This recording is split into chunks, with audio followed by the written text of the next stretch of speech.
లక్ష డప్పులు అనే ప్రోగ్రాం పెట్టాలి. అది కూడా లక్ష డప్పులతో హైదరాబాద్ రావాలి మాదిగలందరూ అని అంటే మీరు వెనకబడిపోతున్నారా లేదంటే ముందుకొస్తున్నారా? ఏందన్నట్టు ముందుకే వస్తున్నట్టు. వెనకబడుతున్నారా? ముందుకే వస్తున్నట్టు. వెనకబడుతున్నారా? ముందుకే వస్తున్నట్టు. ఎంతసేపు మీరు ఇంకా అక్కడ కులవృత్తుల్లో ఉండేటట్టుగానే ఆలోచిస్తారు తప్ప మీ ఆలోచన విధానం ఏం మారతలేదు కదా. అట్లా ఇది తప్పు తమ్ముడు. ఉదాహరణకు నేను డప్పు కొడితే కులానికే నన్ను పరిమితం చేసినారు. అవును, కుల వాయిద్యంగానే గుర్తించినారు. ఇప్పటి వరకు కూడా కులానికే పరిమితం చేశారు, కుల వాయిద్యంగానే గుర్తించినారు.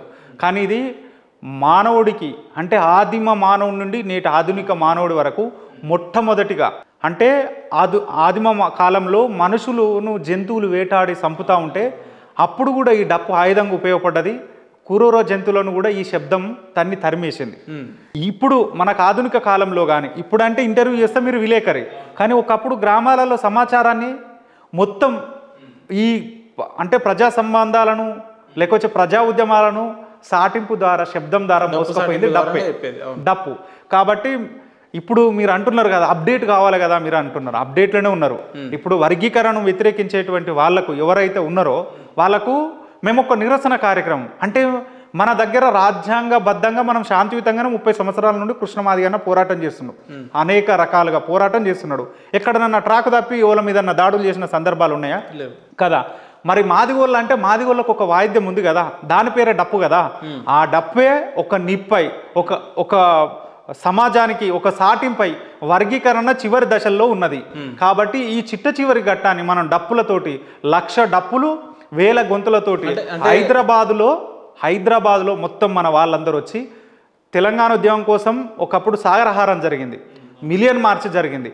ఇప్పుడు మరో తెలంగాణ మూమెంటు మరొక జాతి కోసం జరిగేటువంటి ఒక యుద్ధం ఎవరి మీద అనంటే వర్గీకరణను వ్యతిరేకించేటువంటి శక్తుల మీద, పాలక వర్గాల మీద. వర్గీకరణ వ్యతిరేకించేటువంటి శక్తుల మీద మీరు వేరే రకంగా ప్రయోగం చేయొచ్చు కదా. డప్పులు కొట్టే చేయాలి 1,00,000 గొంతులు అంటే 1,00,000 డప్పులు 1000 గొంతులు అనే ప్రోగ్రాం కాకుండా ఎన్నో కార్యక్రమాలు కూడా చేసుకోవచ్చు. అనేక రకాలుగా సభలు పెట్టి కృష్ణన్న చాలా సార్లు హైదరాబాద్ను అసెంబ్లీని అన్ని రకాలుగా అష్టదిగ్బంధనం చేసినటువంటి సందర్భాలు కూడా ఉన్నాయి. కాబట్టి మన దగ్గర ఉన్న వెపన్ ఏది, మన కమ్యూనిటీలలో ఉన్నటువంటి వెపన్ ఏదంటే డప్పు. ఆ డప్పులు పట్టుకొని మనం హైదరాబాద్ డప్పును పట్టుకొని ఇదే కమ్యూనిటీ నమ్ముకొని మీరు ఇంకో 25 ఏళ్ళు వెనకకు పోతున్నారు అంటున్నా నేను. తప్పు అది. ఇప్పుడు అందరూ అందులో వచ్చేటువంటి వాళ్ళు ఐఏఎస్లు వస్తున్నారు, రేపు ఐపీఎస్లు వస్తున్నారు, జడ్జీలు వస్తున్నారు, డాక్టర్లు వస్తున్నారు, అడ్వకేట్స్ వస్తున్నారు, అంటే కండక్టర్స్ వస్తున్నారు, కళాకారులు వస్తున్నారు. జడ్జీలు అందరూ జాతిలో ఉంటే మాదిగ జాతి ఎందుకు వెనుకబడ్డదని మీరు ఎందుకు అనుకుంటున్నారు? వెనుకబడ్డట్టు అంటే రిజర్వేషన్ ద్వారా ఎక్కడో కొంతమంది ప్రతిఫలం పొంది హయ్యర్గా ఎదిగినటువంటి వాళ్ళు ఉంటారు కదా, వాళ్ళు కూడా వర్గీకరణను కోరుకునేటువంటి వాళ్ళు జడ్జీలు వాళ్ళందరూ ఉంటారు ఎక్కడో ఒక చోట. వాళ్ళు కూడా దీనికి న్యాయమైన డిమాండ్ అని వర్గీకరణకు సపోర్ట్గా ఉదాహరణకు నేను డాక్టర్ అయినా అనుకో, నువ్వు డాక్టర్ అయినా సరే నువ్వు డాక్టర్ డ్రెస్ వేసుకొని డప్పు పట్టుకుని రా. మనం చివరి అంకంలో ఉన్నాం. ఇది కొంతమంది అడ్డుకునేటువంటి దిశగా ప్రయత్నాలు చేస్తున్నారు, అదే వాదనతో ఉన్నారు. ఏబిసిడి వర్గీకరణ జరగకుండా అడ్డుకునేది ఎవరంటే సూటిగా ఏం చెప్తారు మీరు? సూటిగా ఏం చెప్తారు, ఎవరు మన వివేక వెంకటస్వామి ఫ్యామిలీ.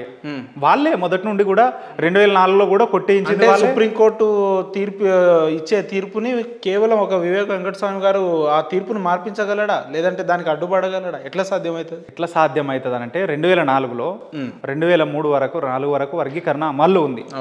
అప్పుడు ఎవరు సుప్రీంకోర్టులో కేసు వేసినారు? ఎవరు వేసినారు? వివేక వెంకటస్వామి వాళ్ళ ఫాదర్ గుడిసెల వెంకటస్వామి గారు వేసినారు.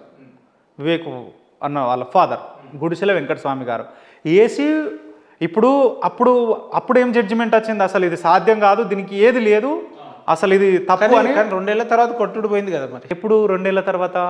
2004లో. అప్పుడు కొట్టుడు పోయిందా? అదే సుప్రీంకోర్టులో ఇది వర్గీకరణ కరెక్ట్ కాదని తీర్పిచ్చారు కదా. వర్గీకరణది అంశం కరెక్ట్ కాదు అని అదే సుప్రీంకోర్టులో తీర్పిచ్చినారు కదా. మరి 2004 నుండి 2024 దాకా ఇదే కృష్ణన్న తెలంగాణ ఉద్యమాన్ని మోసిండు, సామాజిక ఉద్యమాలను మోసిండు, గుండె జబ్బుల వాళ్ళను హైదరాబాద్ తీసుకొచ్చి వాళ్ళకు ఆరోగ్యశ్రీ కోసం ఫైట్ చేసిండు, వికలాంగులను తీసుకొచ్చి వాళ్ళ కోసం పెన్షన్ల కోసం వాళ్ళకు ఫైట్ చేసిండు, వృద్ధులు వితంతువుల కోసం వాళ్ళని తీసుకొచ్చి హైదరాబాద్లో ఫైట్ చేసిండు. అట్లాగే తెలంగాణ ఉద్యమంలో చనిపోయినటువంటి అమరుల కుటుంబాలను తీసుకొచ్చి కూడా హైదరాబాద్లో ఫైట్ చేసిండు. అంటే సమస్య ఎక్కడుంటే తెలుగు రాష్ట్రాలలో కృష్ణన్న అక్కడున్నాడు. ఇప్పుడు మీరు ఏమంటున్నారు అంటే వర్గీకరణ ఒక్కరు కొట్టేయచ్చా అని అంటే 2004లో కొట్టేసిర్రు సుప్రీంకోర్టు.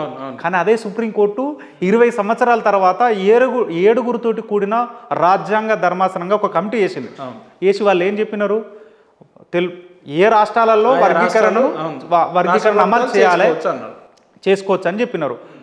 6 సపోర్ట్ చేసినారు, ఒకరు వ్యతిరేకించినారు, తర్వాత అతను కూడా సపోర్ట్ చేసినారు. అది సెకండరీ. కానీ ఫస్ట్ అయితే వ్యతిరేకించినారు కదా. మరి ఒకప్పుడు అదే సుప్రీంకోర్టు ఇది కరెక్ట్ కాదని ఇచ్చింది కదా తీర్పు. మళ్ళీ ఇప్పుడు అదే సుప్రీంకోర్టు ఇది న్యాయమైన డిమాండ్ అని ఉదాహరణకు పంజాబ్ను చూపించింది, ఇప్పుడు హర్యానాలో అమలు అవుతుంది, ఇంతకుముందు వర్గీకరణ ఇప్పుడు తమిళనాడులో అమలు ఉంది. ఇది ఎవరి వల్ల సాధ్యమైంది? మరి కృష్ణన్న ఫైటే కదా. వర్గీకరణ ఇందుకే కావాలి మనకు. అన్న మందకృష్ణ అన్న డైరెక్ట్గా బీజేపీకి సపోర్ట్ చేస్తున్న పరిస్థితులు మనం చూసినాం.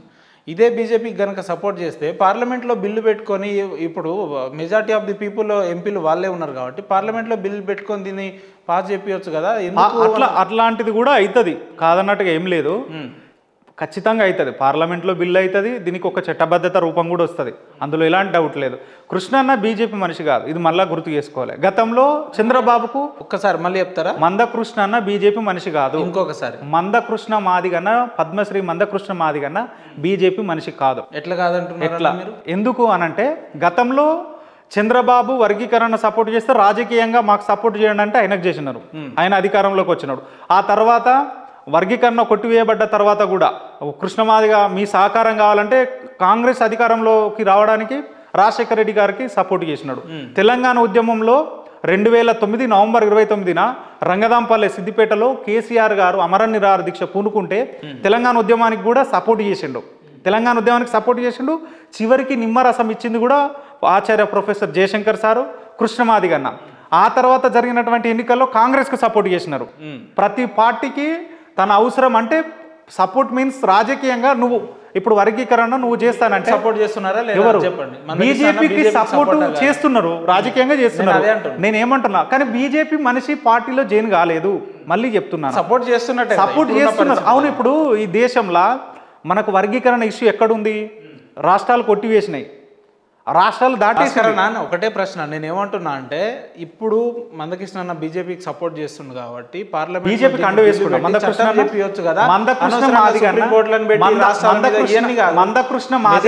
పీపుల్ ఎంపీలు వాళ్ళ ఒక్క నిమిషం మంచి క్వశ్చన్ ఇది.